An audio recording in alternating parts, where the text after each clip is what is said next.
Welcome back to another episode of That's What She Said. I'm your host, Amanda Bryan, and in this space, we dive deep into grounded spirituality, real healing, and the wild wisdom of what it means to be fully human. I'm Amanda Bryan, energetic mentor, bioemotional healer, and your guide for today's conversation, which is what it is that I do and what happens specifically when you work with me. So, you've seen the posts, maybe you've heard the words energy healing, mentorship, sacred space, but what does it actually mean when you work with me? I was asked to record this episode. Someone gave me the suggestion to talk about what it is that I do, which I love the idea of that. But before we get into it, I want to give a huge shout out to the supporters of the show. It means so much to me as an independent everything, an independent creator. Knowing even just any amount that you give is one that supports and shows that you also take value in the work that I'm doing. So thank you so much. And you can become a contributor to the show and show your support that way. I'll put the link in the show notes. You can become monthly. You can do a one-time donation. It can be as little as $2 or whatever it is, but it is very helpful. Money is a form of power, and right now is a really important time that we are using that power really, really wisely. So if it resonates, please, I would love the support. If that does not fit with your budget or in your life right now, sharing this episode or sharing the podcast with a friend or on your network or following me on other social channels like Instagram and Facebook is such a great way to help build the audience and to really help spread what my mission is, this mission of healing. So to reach out and touch the lives of many. So in this episode, I will pull back the curtain on my offerings, not just the classes or sessions themselves, but the deeper healing journey that unfolds within them. Whether I'm guiding someone through a restorative yoga class, helping release trauma through bioemotional bodywork, or supporting a client in aligning their time with their truth, the core of my work is simple. I help people come home to themselves. I remind them that they are the healer, that they are already healed, and that perhaps they have calcified a bit from holding on to emotions or holding on to resentment, or maybe lost themselves so deeply in their work, relationships, caregiving, or duties that they forgot who they are, what makes them happy, the fact that they are healed. So reclaiming back that energy. My clients are often people who have forgotten their magic, that life is magic, and that they are co-creating their experience. And this can be a really tough pill to swallow at first. But like I've explained to my 7-year-old, life's not fair. It's similar to the game of Uno. Sometimes you have a great hand and you're calling out Uno within minutes, and other times you are constantly picking up cards. But it's not the hand that you're dealt, it's how you use the hand that you're dealt, how you play the game. Life's not fair. We play the hand that we are dealt, and spoiler alert, I believe that we all choose our challenges and life experiences so that our souls can evolve and grow. I'm reading a really great book from Brian Weiss called Same Soul, Many Bodies. He has also written Many Lives, Many Masters. I highly recommend both books. It's a true testament to how we are layered, how we are souls having a human experience, not the other way around. We're not humans having a soul experience. So in the book, the first case study is this guy who's 52. His name is George, and he sought therapy after a heart attack, prompted him to confront his self-destructive behaviors, including obesity, smoking, and uncontrolled anger. Referred by his cardiologist, George approached Dr. Weiss's regression therapy with skepticism. Now, and mind you, Dr. Brian Weiss still, he kind of accidentally stumbled upon past life regressions and how it helped to heal his patients.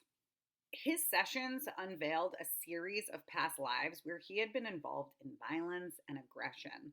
So he revealed these past lives. One was he was a German innkeeper, another was a soldier in World War One, and the other, I believe, was some type of like a Mongolian or Mongol warrior.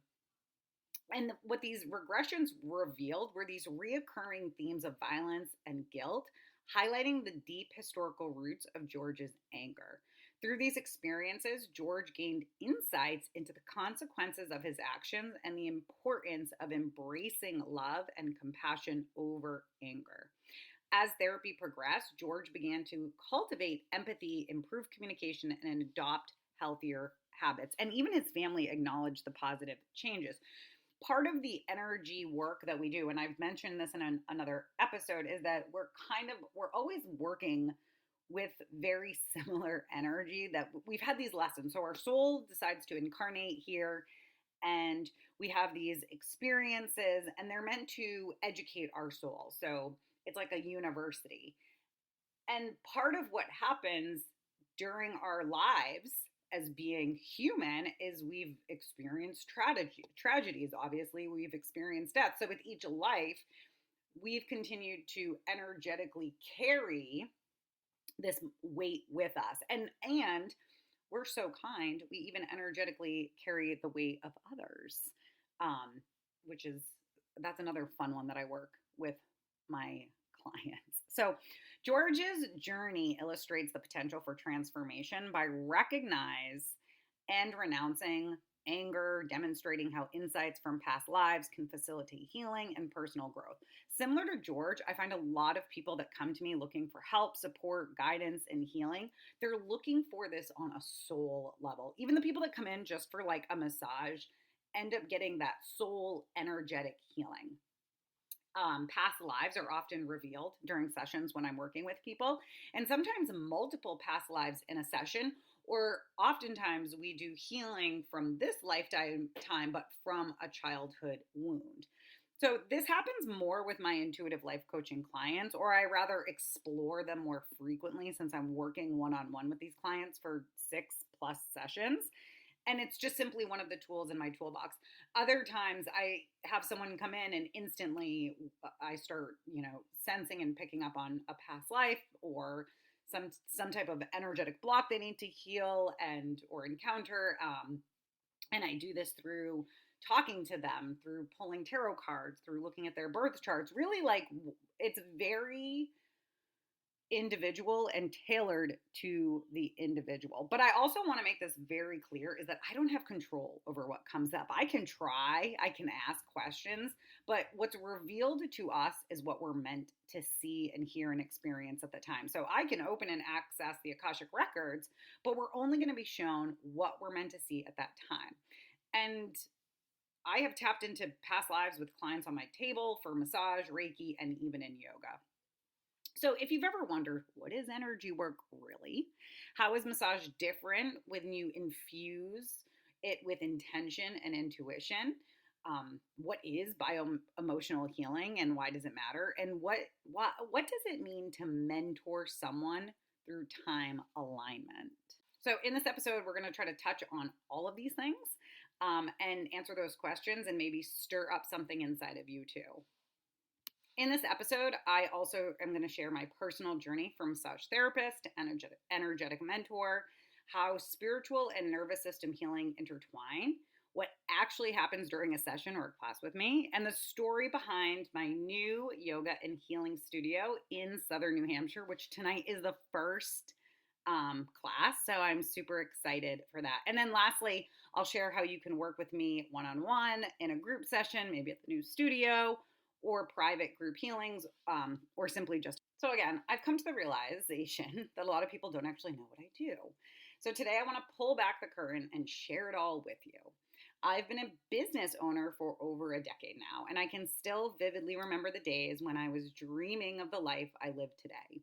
Many of you who listen to this podcast are in your own season of transformation, whether you're birthing a new business, shifting careers, or deep in your healing and soul discovery journey. And I want to encourage you to stay the course. I just said to someone today, we are always flowing and we are always growing.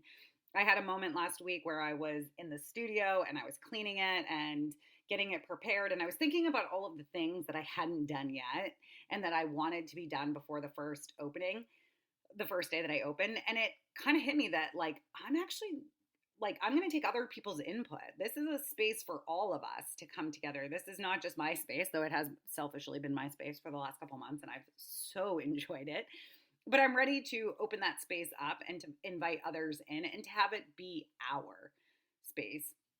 And I'm going to continue to grow as well and to expand in the space. So it's not going to look like what I think it should look like or what is based on my experience of owning a studio pre-COVID.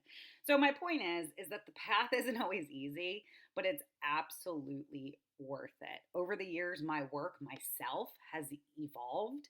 I've gathered new tools, new wisdom, and I've woven them into how I serve. I've trusted my intuition. I've worked with the energies of others, and I've taught other people how to trust themselves. So when people come to me, they're seeking more than just guidance. They're seeking a soul reset. And it truly is my honor to hold space for them and walk with them as they realign with their truth. So from the journey to now, I've always been drawn to the mystical side of life.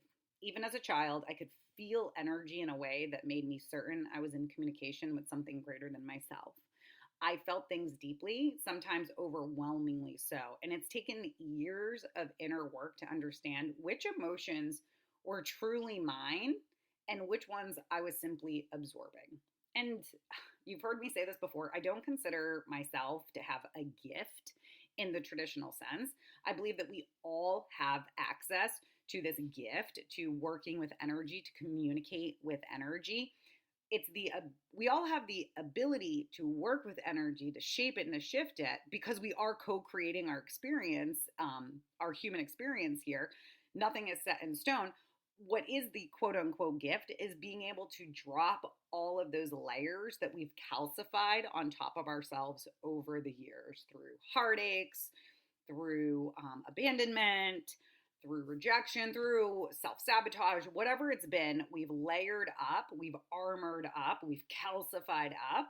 And the gift is when we can start to trust and chisel away to tap into allowing that energy to flow really smoothly through us so that we can connect to other forms of energy. Because we're taught in fifth grade science, energy cannot be created or destroyed, it simply changes form. And so when you're speaking energy, you're not speaking French or German or Italian, and you're not even speaking human, based on human law.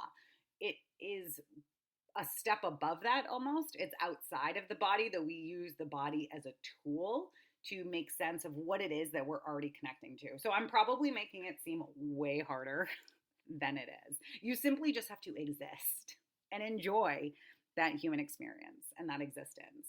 I never claim to predict the future, but what I can do is read the energy of the present moment and the situation and then sense the possible paths unfolding.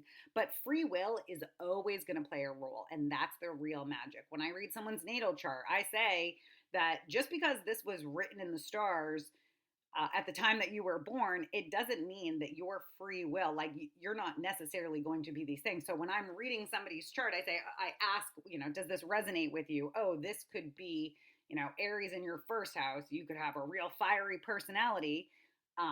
But that could also have been someone that was taught at a young age to suppress that personality, to not take up space. So they've done a really good job at stifling out their fire. And so they don't do that. And who knows, maybe part of the work in us coming together and working together is to reignite that flame, and to reclaim that energy back for themselves. At any moment, by working on ourselves, we can shift not only our own lives, but the collective energy as well, because we are all so deeply connected. So when you heal one, you heal all. I still remember the first time I saw The Exorcist. If you've been following me for any amount of time, you've probably heard this story. I was in the fourth grade, and it absolutely terrified me to my core. I grew up with a very Catholic meme who would sometimes tell me that the devil was inside me, usually when I was just being a typical mischievous kid. So the idea of being possessed felt all too real and horrifying.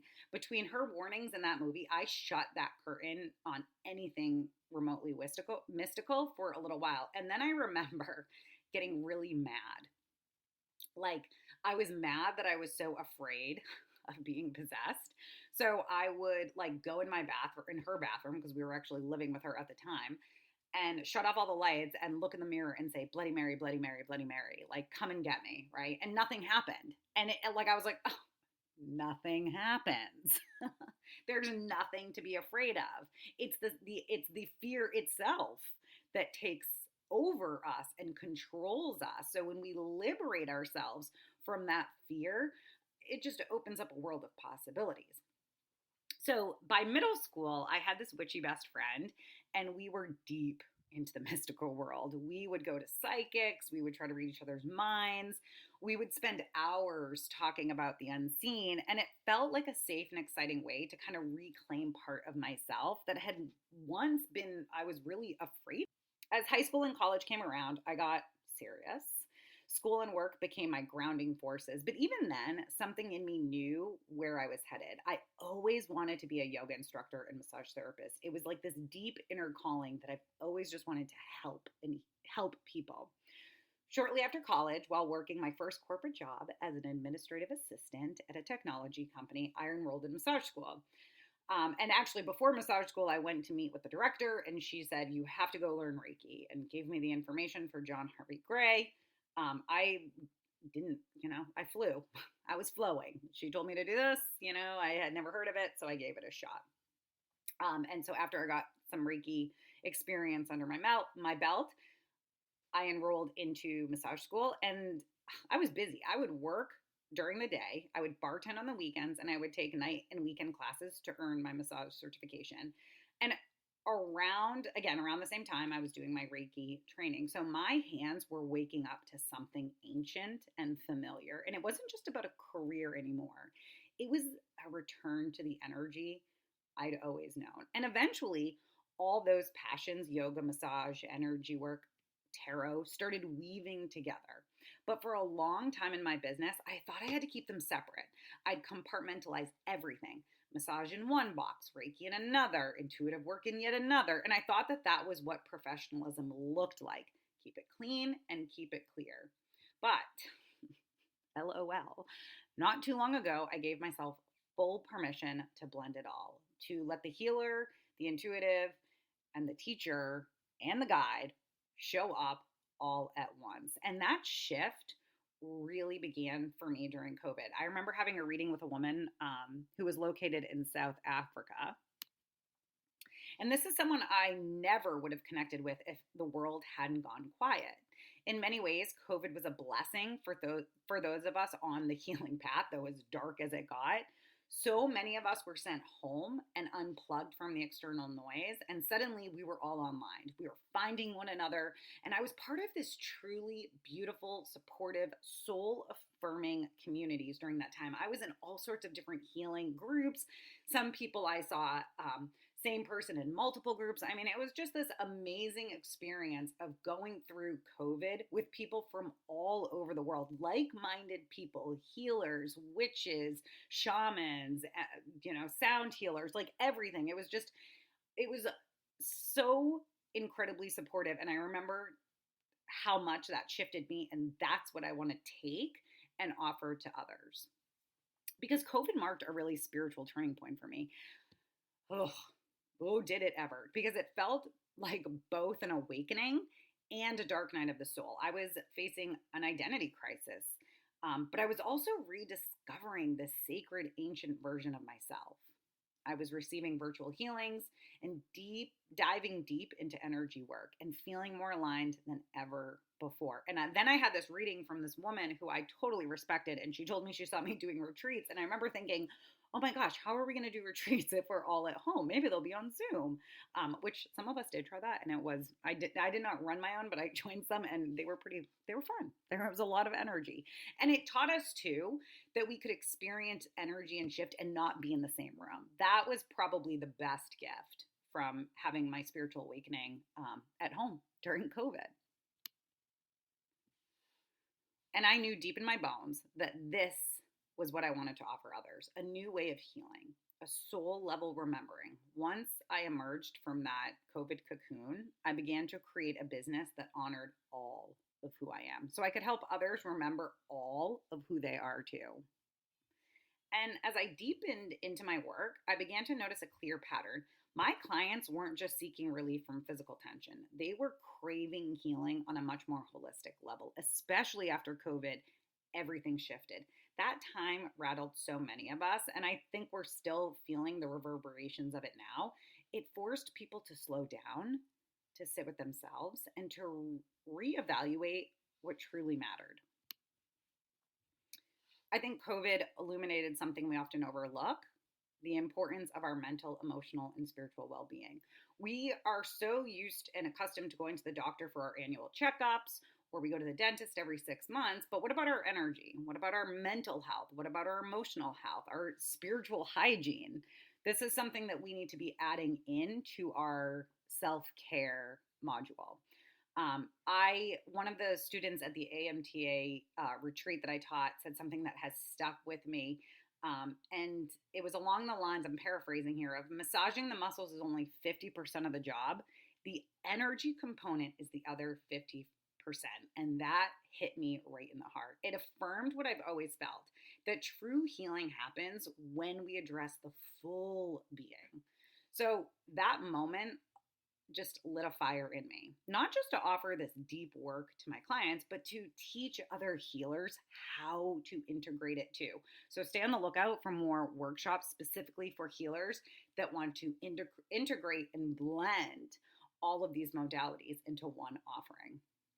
Because to blend the body work with energy work, to stop separating it all and instead return to a sacred whole body approach to healing is like that's what we're looking for. That's like combining. What is it that I actually do? I've recently started calling what I do bioemotional healing because it truly is layered, dynamic, and deeply personal. It's not just one modality or one path. It's an integration of all the tools I've gathered over the years: massage therapy, Reiki, reflexology. I've just got the hit the other day, or a couple weeks ago, to start adding more reflexology into my sessions with my clients, and it's been phenomenal. It's like these like things that I've taken over the years that like randomly pop in. It's like, oh, now it's time to use that. Birth charts, mediumship, life coaching. I take all these things and I kind of weave them together to meet each client exactly where they are, because some people are going to be a hard no when it comes to tarot, or a hard no when it comes to mediumship, but they're going to love the shit out of having their birth chart read. So I can still approach their healing. I can still see what it is they need and then pick the path that they want to take in order to get them where they want to be. And I'm not going to lie, I would love to say that for some, it's just, they just come in my table for a massage, but every single one of my clients tell me how much more it is than just a massage for them. It's this blend of body work paired with energy clearing, emotional processing, intuitive insight. See clients on my tables having these somatic healings, these releases. Sometimes they're actually crying. It's just a beautiful gift to hold space for someone as they're going through that. And my favorite is people will ask me if I use drugs in my oil, which I don't. I say that you're high off your own supply. But really, I think it does feel very light. That's something that I get, a feedback that I hear a lot from, is how much lighter people feel because you have moved some of this like dense, heavy energy this person's been carrying along that no longer serves a purpose. And again, I'm not moving it. I am simply holding space for their bodies to do it. I'm giving them that safe cocoon where they can let go and they can release what they no longer need to. And so, though some people come to me just for massage or just for Reiki or just for tarot readings, but they're also getting this kind of holistic approach. Others will blend. Like, for example, my life coaching clients, this is a full spectrum experience that shifts and evolves depending on what's needed. So, one session they show up, they want Reiki. Another session they show up, they want a combination of tarot and massage. Like it's whatever that they need at that time to access that energy that they need for healing. Over the years, I've had the honor of holding space for people navigating some of life's most tender and transformational seasons: grief, cancer, divorce, infidelity, trauma recovery, inner child healing. I've even worked with kids and teens, helping them move through the challenges of growing up with more support and self awareness. This work is sacred, it's intuitive, and it's never one size fits all. Bioemotional healing is about tuning into the body, the energy, the emotions, and the soul, and supporting people in returning to wholeness one layer at a time. So, what does a session with me feel like? Again, people just say that they feel lighter, like a weight has been lifted. Um, After a session, my clients often feel very courageous, inspired, empowered. They make really big, bold moves or shifts. It's almost like something clicks back into place. And I've witnessed so many beautiful transformations. People finding clarity, confidence, calm, their tribes, these things that they didn't even know was possible. And every single time, it humbles me because I know truly I am not the healer. I am simply someone that they trust enough to guide them back to themselves, to hold space while they do the sacred, courageous work. So, if you're interested in working more with me, or if this is something that you think would work well for a friend or a loved one, please share this episode with them. Send them my contact information. I'll link the website, everything in the show notes. You can find me at amandabryanTherapy.com. So specifically in the new healing space in Southern New Hampshire, we will have sacred stillness. So this is yin and restorative yoga classes. Tarot Tuesdays, which is tonight. So we'll do, every person will get about a 10-minute tarot reading. And then we will do a chakra meditation. Um, full moon healing full moon healing circles, Thai massage. All of the offerings are going to be listed on my website. I'm also going to be doing a time alignment mentorship. So this is going to be a small grouping coach for 7 people who are going to want to work with the energy of time differently. That's something I offer sessions on Zoom, on in person, group sessions. So it's really, if any of this resonated with you, if you've been feeling the call to reconnect with yourself, to heal on a deeper level, or to simply feel lighter in your body and spirit, I would love to work with you. And again, you can book these one-on-one sessions with me, explore upcoming workshop groups that I have, or join my mailing list just to stay in the loop about everything that I offer.